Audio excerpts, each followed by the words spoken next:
Aksi nyata modul 1.4 Diseminasi budaya positif oleh saya, Niputu Ariswartini, CGP Angkatan 10 Kabupaten Tabanan. Sebelum saya memasuki acara diseminasi, izinkan saya menampilkan rancangan tindakan aksi nyata yang sebelumnya sudah saya rancang. Adapun latar belakang dari kegiatan ini merupakan salah satu upaya untuk meningkatkan kualitas pendidikan nasional. Penerapan budaya positif ini tidak bisa dilakukan tanpa dukungan dari semua elemen yang ada di sekolah.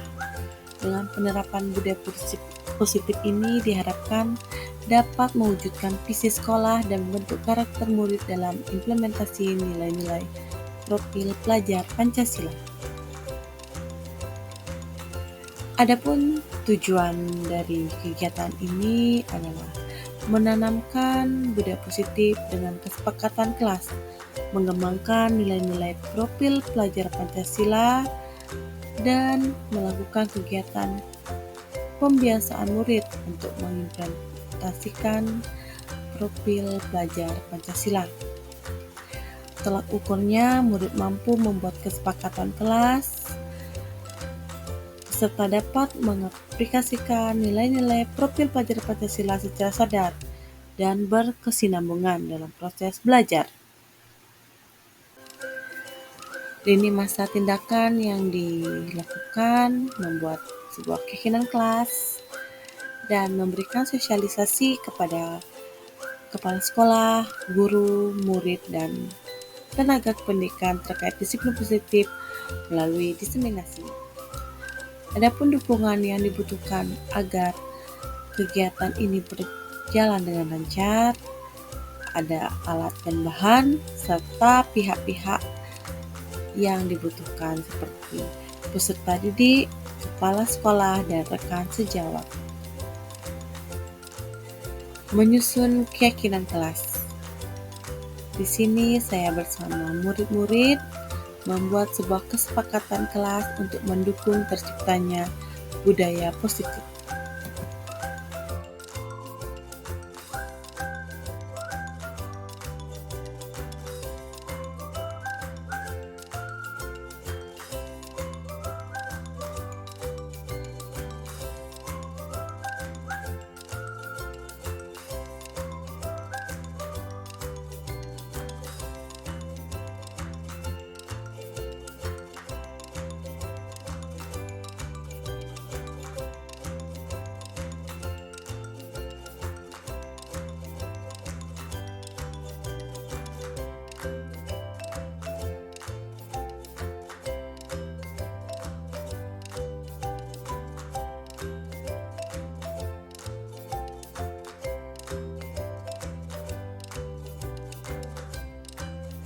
Bapak Ibu, acara akan kami mulai. Sebelum kita memulai kegiatan pada hari ini, yang ingin mengaturkan panganjali umat Om Swastiastu. Yang terhormat Bapak Kepala SMP Negeri 2 Slemedak Barat, Bapak Ibu Guru dari SDN 1 Angkah, dan Bapak Ibu Guru SMP Negeri 2 Slemedak Barat yang saya banggakan. Puja dan puji syukur kita panjatkan kehadapan Tuhan Yang Maha Esa, karena berkat rahmat-Nya kita dapat berkumpul di sini dalam acara diseminasi penerapan budaya positif di sekolah. Saya, Ibu Niputu Ariswartini, berkolaborasi dengan Ibu Wispa Sartika Dewi,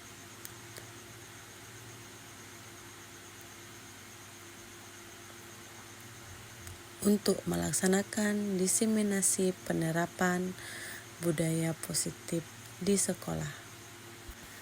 Kami akan berbagi pengalaman penerapan budaya positif yang telah kami pelajari dari pelatihan guru penggerak. Demi kelancaran acara kita pada hari ini, mari kita buka kegiatan ini dengan berdoa. Berdoa menurut agama dan kepercayaan masing-masing. Berdoa dimulai.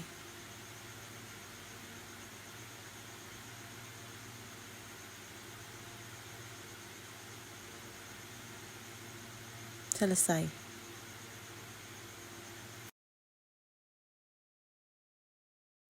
Ada disiplin positif dan nilai-nilai kebajikan universal. Ada teori motivasi, hukuman, penghargaan, restitusi. Yang ketiga, keyakinan kelas. 4, kebutuhan dasar manusia. 5, posisi kontrol. Dan yang terakhir, mengenai segitiga restitusi. Itu materi yang akan disampaikan pada hari ini. 3 materi pertama akan dibawakan oleh saya dan 3 materi lainnya oleh Ibu.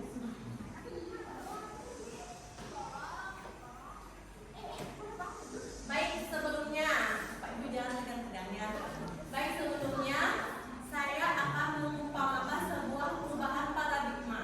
Ya, saya perlu 2 orang guru untuk bermain dengan saya. Ada yang berkenan bermain?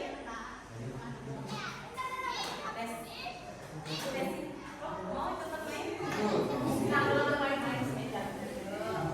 Ya, Pak Adi, Pak Adi. Aduh, lihat rasanya.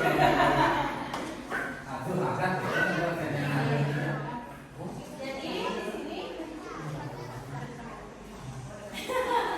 oke, Bu Desi, coba ditulis hal yang menurut Bu Desi berharga. Emas. Wah. Jual.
ilusi bahwa kritik dan membuat orang merasa bersalah dapat menguatkan karakter.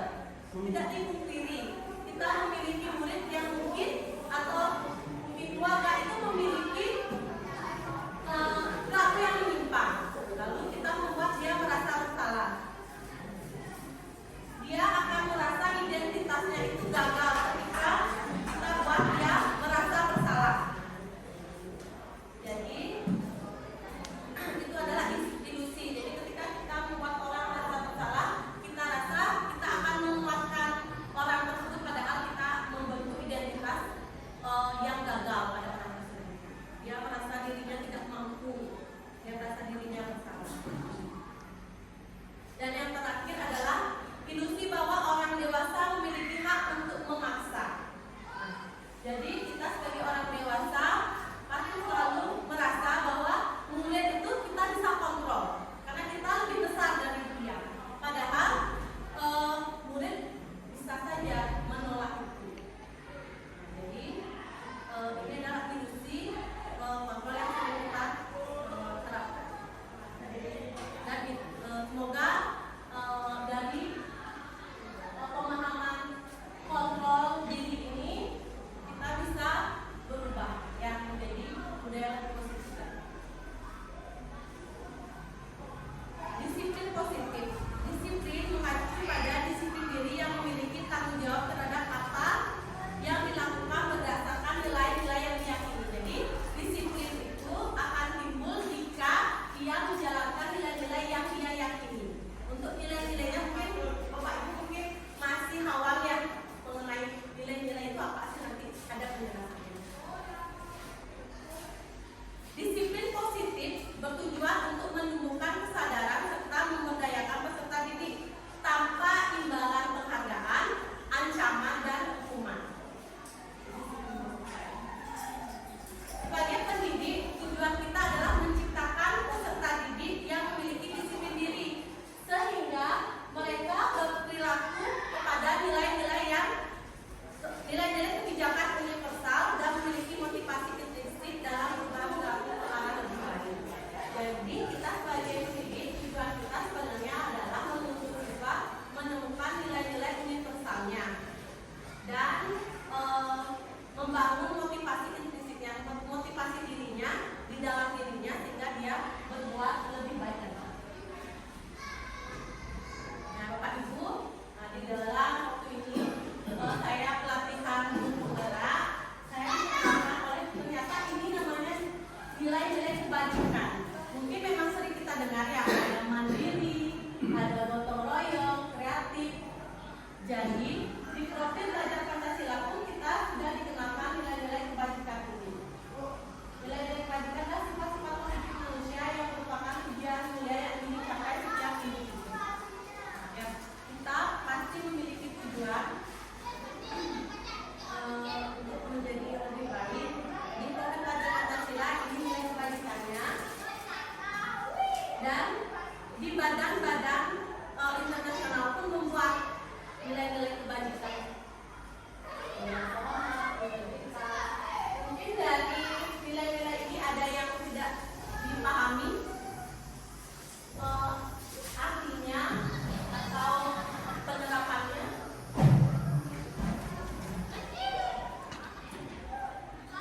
Itu kita sudah menjalankan ya, hanya kita belum konsisten aja. Dan siswa kita juga sudah menjalankan namun belum konsisten. Nah, ini lagi nilai-nilai kebajikan. Ini nilai kebajikan dari The Virtus Project.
dari pembelajaran yang saya dapat, kita harus menemukan motivasi intrinsik dari kita, diri kita ya, agar budaya positif itu berkelanjutan dalam diri. Misalnya itu motivasi nomor tiga kita harus terapkan dalam diri. Ya, kita harus merasa diri kita sebagai pembelajar sepanjang hayat. Kita yang memerlukan ilmu itu. Ya, bukan karena dia tidak mendapat teguran, dia mendapat ujian, tapi kita harus berpikir bahwa pelatihan itu bermanfaat untuk diri.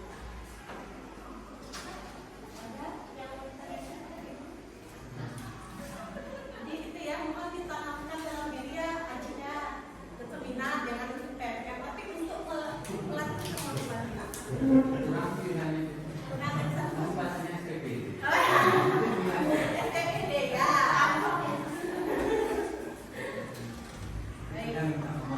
Jadi tidak kita pungkiri ya Bapak Ibu ya, tiga motivasi perilaku manusia sudah pasti untuk menghindari ketidaknyamanan atau hukuman ada, untuk mendapat imbalan atau penghargaan dan lain-lain, untuk menjadi orang yang mereka inginkan dan menghargai diri sendiri dengan nilai-nilai yang mereka percaya. Bapak Ibu, dari ketiga motivasi ini yang mendasari mulai kita saat ini apa tadi kan yang mendasari ini Bapak Ibu. Kalau sekarang mulai kita lebih banyak motivasi apa yang kita dia berperilaku? Tiga ada. Satu ada. Yang dua ada. Jadi Ada penghargaan. Kita melihat. ada penghargaan. Jadi ini tiga motivasi yang mendasari kita berperilaku. Jadi di sini saya ingin mengenalkan, semoga kita sebagai seorang guru dapat menuntun siswa untuk bermotivasi yang nomor tiga, yang untuk menjadi orang yang mereka inginkan dan menghargai diri sendiri dengan nilai-nilai yang mereka percaya. Kalau penerapan saya untuk nomor tiga itu mungkin di datang ke sekolah. Ya.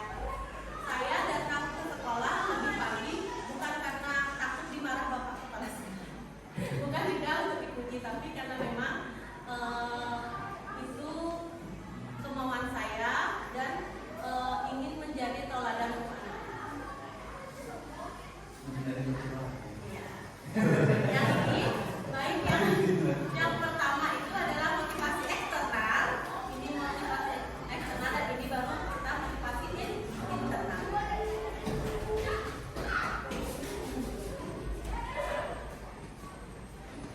Nah, sekarang kita akan belajar untuk materi hukuman, penghargaan dan restitusi. Mungkin ada yang belum tahu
dan Bu Ani ya. Bu Sita ini wali kelas 2.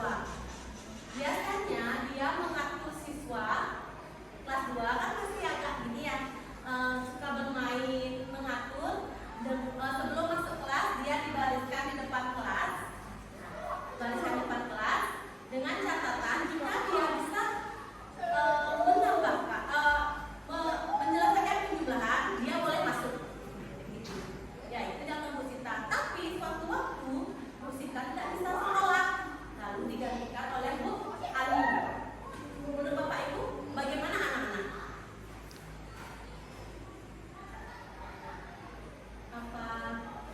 Bagaimana anak? Dia tidak bisa teratur. Dia kembali kepada dirinya. Ya, tidak teratur, ribut sebelum baris karena Bu Ani tidak tahu reward apa yang diberikan oleh Bu Sita itu.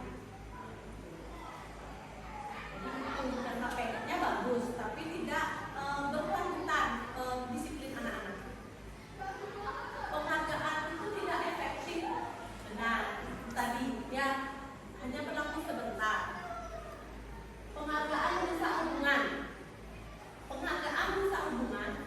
Ketika kita memberikan dalam kelas, kita hanya memberikan penghargaan sama si A. Perasaan si B gimana? Tidak. Perasaan si B itu tidak ini pasti dia merasa dia belajar dapat penghargaan. Jadi bisa aja si A dan si B bermusuhan karena si B nggak pernah dapat penghargaan. Penghargaan mengurangi ketepatan. Ya, misalnya kalau kita capek duluan selesai dapat nilai A, jadi ketepatan anak-anak mengerjakan sesuatu itu bisa menurun karena dia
ini. Kalau konsekuensi peraturannya apa?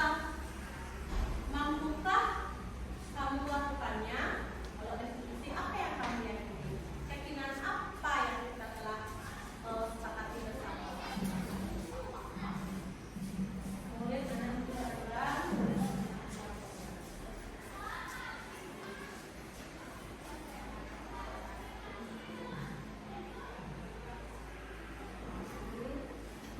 Awas ya, kamu lakukan itu lagi. Memang ya, dijawabnya memang dia buka, tapi besoknya lagi. Ada katakan. Jadi, itu perbedaan hukuman konsekuensi. Jadi hukuman itu dia secara tiba-tiba dan tidak sesuai dengan kesalahan murid. Ya, itu hukuman itu bersifat tiba-tiba, memaksa, menimbulkan trauma dan tidak sesuai dengan kesalahan murid. Kalau konsekuensi itu berdasarkan peraturan yang telah dibuat, itu sesuai dengan kesalahan yang dibuat anak. Kalau restitusi dikembalikan pada anak, perbaikannya seperti apa, keyakinannya sudah diputuskan.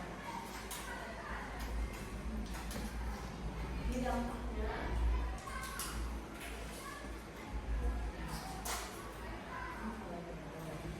Ya, materi budaya positif ini memang agak panjang ya, karena benar-benar untuk membentuk budaya positif yang berkelanjutan di sekolah.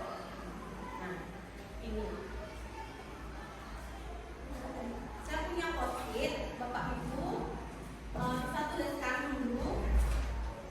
Pertanyaan nomor 1 itu hukuman atau konsekuensi, yang kedua hukuman atau konsekuensi, sama ya.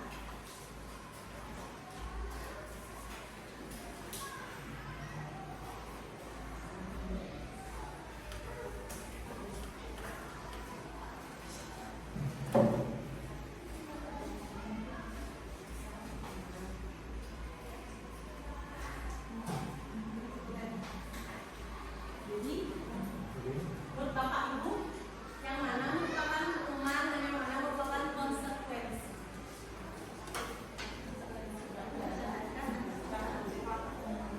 Nomor 1, pertanyaan. Ya? Ini gede. Bacakan ya. Mencatat 100 kali di dalam buku kalimat saya tidak akan terlambat lagi karena terlambat ke sekolah.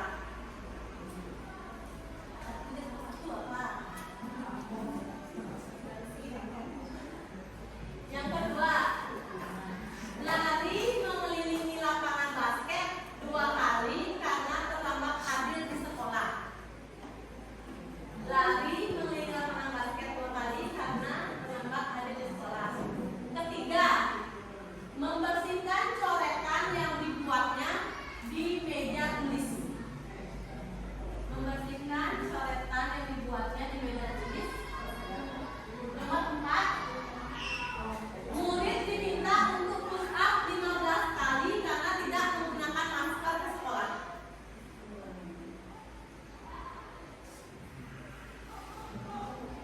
Nomor 5, menggunakan kertas tugas teman. Menggantikan kertas tugas teman yang telah dicoret-coret. Konsekuensi yang konkret. Nomor 6, berjemur di lapangan basket pukul 12 siang karena mengobrol dengan teman. Dan yang terakhir, nomor 7, murid diminta bertelanjang kaki sepanjang hari karena tidak menggunakan sepatu warna hitam sesuai peraturan sekolah. Sudah ditulis?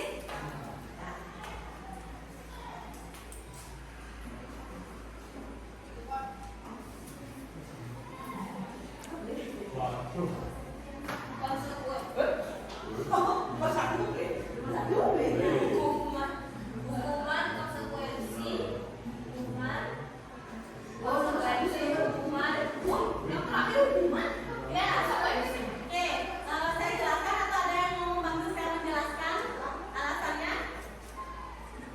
Kamu Desi, yang berapa mau dijelaskan?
juga baca konsekuensi terbaru dari anak-anak.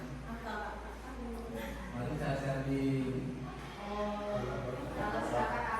Oh, yang itu ya. Benar, itu juga untuk kita ya, Pak Ibu ya.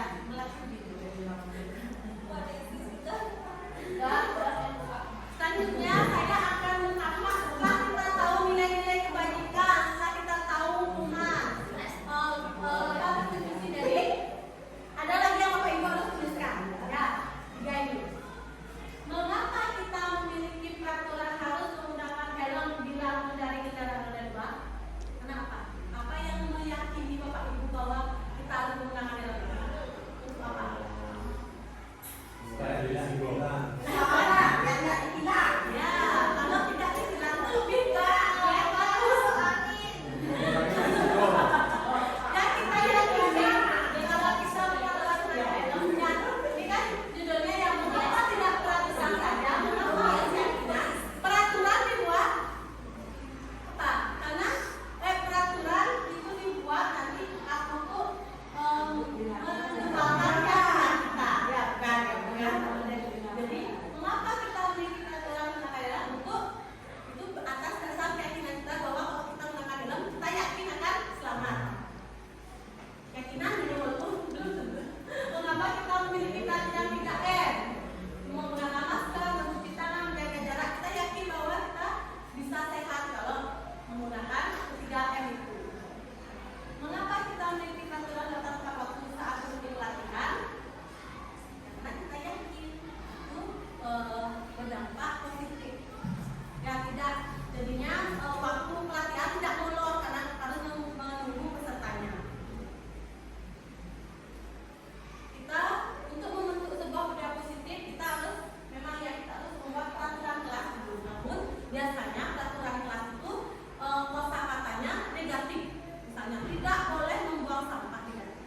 Jadi kalau kita buat keyakinan kelas kita bisa buat misalnya buang sampah di tempatnya atau menjaga kelas agar tetap bersih.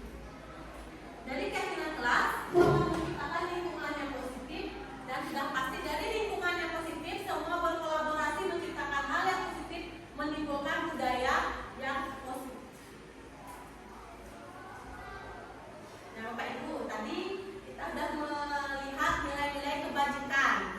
Dan Bapak Ibu yang pertama nilai kebajikan apa yang dituju? Mungkin untuk menegakkan kontrol apa namanya pinggannya ada yang mau berdiri menyampaikan nilai kebajikan yang dituju apa aja? Nomor 1 tanggung jawab. Oke, 1 tanggung jawab. Nomor 2 kenyamanan. Nomor 3 disiplin. Nomor 4 Kedamaian. Betok sama kan punya. Dilarang menggunakan narkoba, kesehatan, bergantian atau menunggu giliran, Budaya. Peraturan. peraturan, menggunakan masker, kesehatan, jangan berlari di kelas atau koridor, keselamatan. Coba kita lihat ya.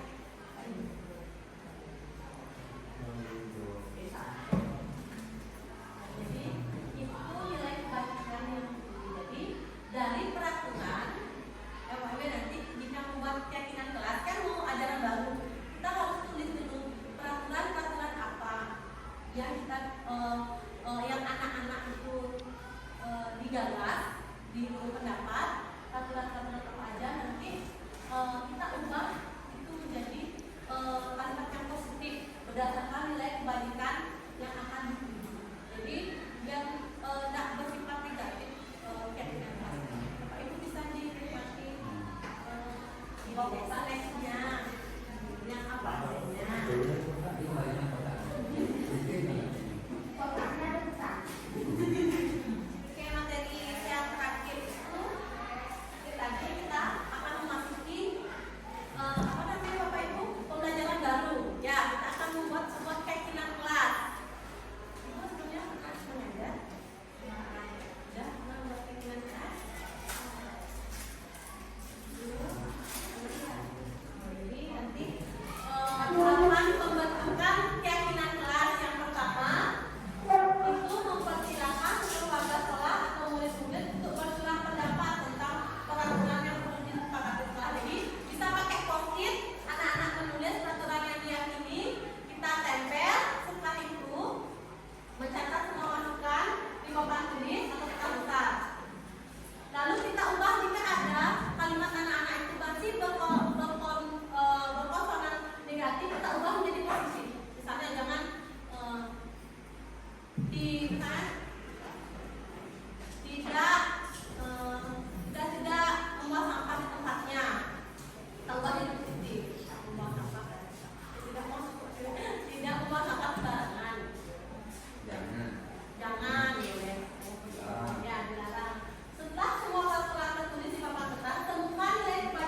membantu anak-anak mengubah kalimat itu jadi positif. Nah, tapi di dalam prosesnya anak-anak juga menyampaikan pendapatnya. Bu, baiknya harusnya seperti ini, seperti ini. Jadi saya hanya menuntun anak-anak dan mendampingi serta nantinya menyetujui ikut menjalankan keyakinan kelas tersebut. Jadi hanya beberapa aja jadinya, hanya beberapa poin.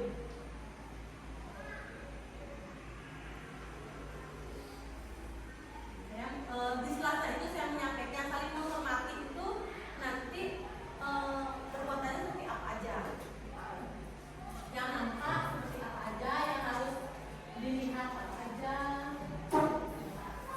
lalu diubah menjadi sebuah poster keyakinan kelas. Mereka sama-sama membuat agar tujuannya membuat poster agar mudah dilihat, agar mudah diingat oleh anak-anak dan tersimpan dalam ingatan. Lalu dipajang di depan di tempat yang strategis untuk anak-anak lihat dan nantinya ditandatangani bersama. Demikian pemaparan materi dari saya mengenai diskriminasi budaya positif materi 1, 2, dan 3.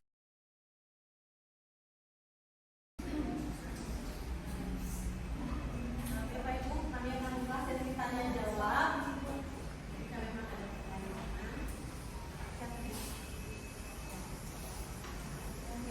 Ya, dari maaf nih, dari Bapak Kepala mungkin ada yang Jadi peserta. oh iya, dari Bapak siapa ya?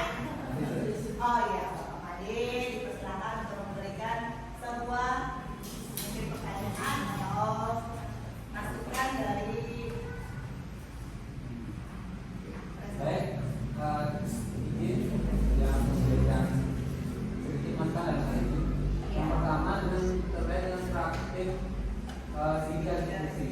Dari pengalaman yang kami melihat, nanti kan dipraktikkan di Iya. di bagian awal ketika menstabilkan identitas tidak selalu harus dilakukan semua orang pernah bersalah. Itu tidak selalu begitu ikuti pernyataannya. Mengapa? Karena belum tentu sudah merasa salah. Maka yang pertama karena dari video yang pernah dari video itu ketika sudah bersalah belum mereka ya kejadiannya ya semua orang pernah bersalah dan tidak apa-apa.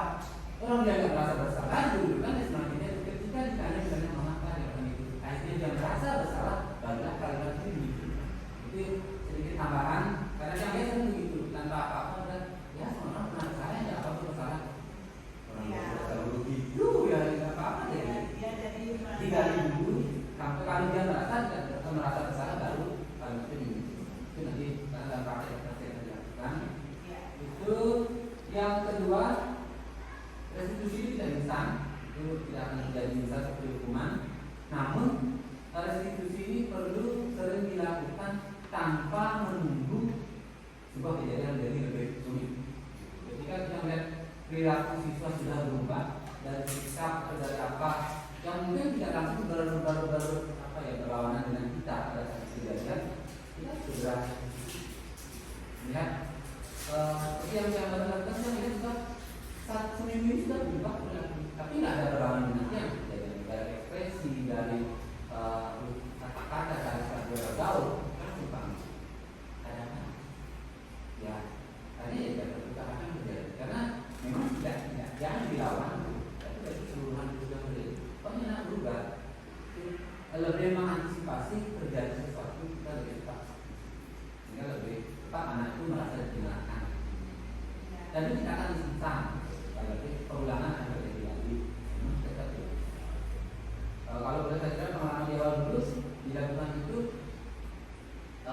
mungkin teman-teman dulu agak berbeda pendapat. Ketika anak itu benar-benar sudah merasa yang coba dengan restitusi, hanya benar-benar mengapa dia begitu.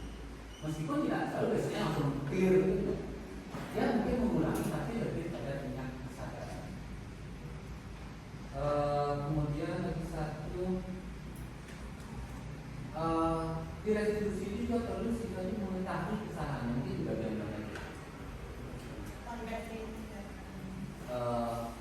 tindakan, ya dia harus tahu. Kadang siswa itu kalau dia sama temannya, kadang dia mempertanyakan kebenarannya itu. Kita harus bisa membawa ke suasana di mana dia benar-benar melihat kembali peristiwa itu, di mana dia ada kesalahannya kita. Itu yang perlu diinginkan. Karena dari pengalaman begitu, pihak yang menilai ini salah, kita harus dengarkan. Itu yang satu juga salah. Setelah dia kita gali, jadi yang mereka sendiri menyelesaikan yang perlu mereka dibawa pada posisi benar-benar melihat sesuatu kembali baik pada permasalahan yang dibawa. Kita khususkan mereka mungkin di temannya, dan dia juga di posisi yang sama dengan temannya, gitu ya. Tidak, sebuah maaf bukan maksudnya. Ketika suatu terjadi, tidak mungkin hanya sepihak yang kita berikutnya apa sebenarnya kita balik kembali. Karena ada sejumlah hal terjadi ada pemicu, itu yang perlu dia sadari. Karena yang pernah sudah hampir menjelasin, ini pasti ini. Karena memang secara teori, secara logis, pasti ini kuat, ini benar. Tapi saya sebut sama. Kita yang perempuan juga, ini lagi perempuan berbulan gitu, mereka sama gitu. Dia menyadari ada saya besar, sekarang sudah selesai. Jadi yang tadi maksudnya dia minta bersama-sama. Jadi seperti itu perlu dibawa pada titik di mana dia juga dari kita begini. Karena kita ikut kembar. Kan sudah ada yang anak-anak sudah banyak yang tentang kelasnya. Itu bagaimana anak-anak? Maka juga saya berarti kita juga kewajiban dari kita sendiri. Harus yang harap nanti bapak ibu guru membuatnya. Meskipun sudah sama pun akhirnya hasilnya tidak apa-apa. Harus juga. Itu saja tambahan dari itu. Terima kasih. Terima kasih Bapak masukannya, sangat luar biasa untuk kami berdua. Masukan yang mungkin akan bisa kami terapkan dalam prakteknya hari ini. Mungkin dari Bapak Ibu yang lain ada masukan atau tanggapan lain, silakan.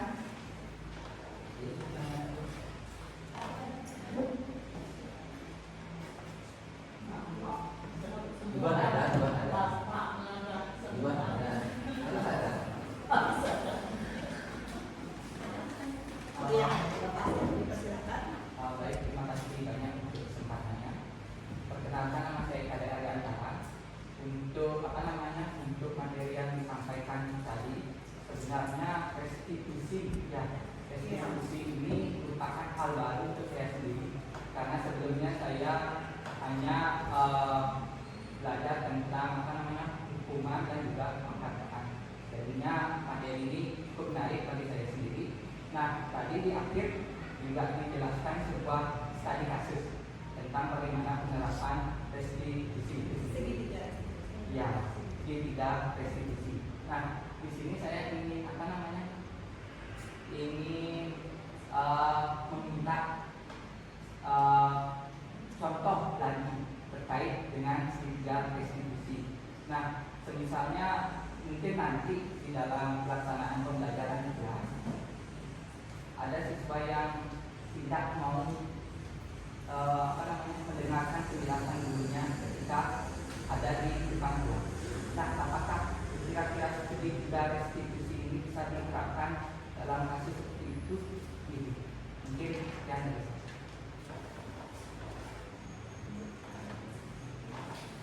Baik, sebelumnya terima kasih Pak Ari atas Pak Arya untuk kami, dan juga mungkin kasus ya, jika ada kasus ada siswa yang tidak mau mendengarkan gurunya dalam kelas, lalu segitiga restitusi seperti apa yang bisa kita jalankan. Jadi kita di kelas memperhatikan dulu siswanya itu, lalu setelah pembelajaran selesai kita bisa undang anak tersebut, jangan saat itu ya, tapi kita undang misalnya ruang guru untuk bisa berdiskusi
ini.